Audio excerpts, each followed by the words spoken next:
A small cut on your hand right now means a bandage and maybe some antiseptic. 20,000 years ago, that same cut could kill you. No antibiotics, no painkillers, no understanding of infection at all. So how did anyone survive long enough to pass on their genes? The brutal truth is, most didn't. Life expectancy for early humans is estimated at somewhere between 25 and 35 years. Not because everyone died young, but because infant and childhood mortality was catastrophic. If you survived past age 15, your odds of reaching old age actually improved dramatically. Childhood itself was the deadliest phase of life. Infections were the silent killer. A simple scrape from a rock or a bite from an animal could turn deadly within days. Nobody understood bacteria. They didn't know that dirt, saliva, or contaminated water could turn a minor wound into a death sentence. What they had instead was observation, trial, and generations of accumulated folk knowledge passed down by word of mouth. Some of it actually worked. Certain plants had natural antiseptic properties. Early humans discovered, through painful trial and error, that specific leaves, when crushed and applied to wounds, seemed to reduce swelling and infection. They didn't know why.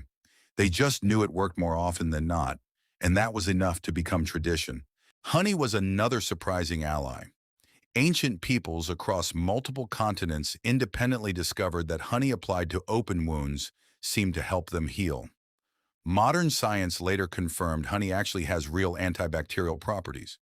Early humans stumbled onto real medicine through pure observation, centuries before anyone understood the microscopic reason why. Broken bones were a death sentence in a different way. Without proper setting or casts, a badly broken leg often meant you could no longer hunt, gather, or flee danger. In a group that depended on mobility to survive, an immobilized person became a burden the tribe might not be able to support. Or in stronger communities, a person the group chose to carry and protect anyway. Evidence from ancient burial sites shows healed fractures in individuals who clearly survived severe injuries, meaning some early human groups did care for their disabled and injured members long term. Childbirth may have been the single most dangerous event in early human life, for both mother and child. Without any understanding of infection, obstructed labor, or basic hygiene, death during or shortly after childbirth was disturbingly common. Estimates suggest a significant percentage of early human deaths for women of reproductive age were directly related to pregnancy or birth complications. Disease outbreaks could devastate entire groups. Without any concept of contagion, sick individuals often remained close to healthy ones, and diseases spread rapidly through small, tightly knit communities.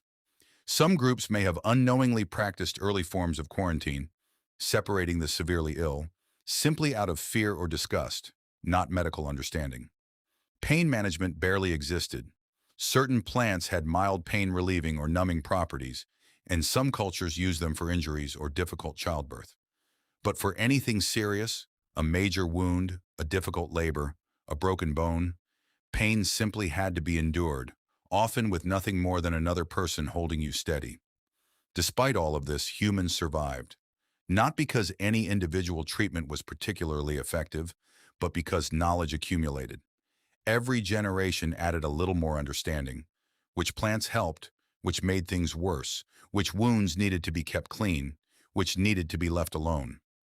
This slow accumulation of trial and error medicine, passed down for tens of thousands of years, eventually became the foundation for real medical science. The next time you take an antibiotic for an infection or get stitches for a deep cut, remember, for the overwhelming majority of human history, none of that existed. Survival meant strong genetics, a supportive group, a little bit of accumulated wisdom, and a tremendous amount of luck.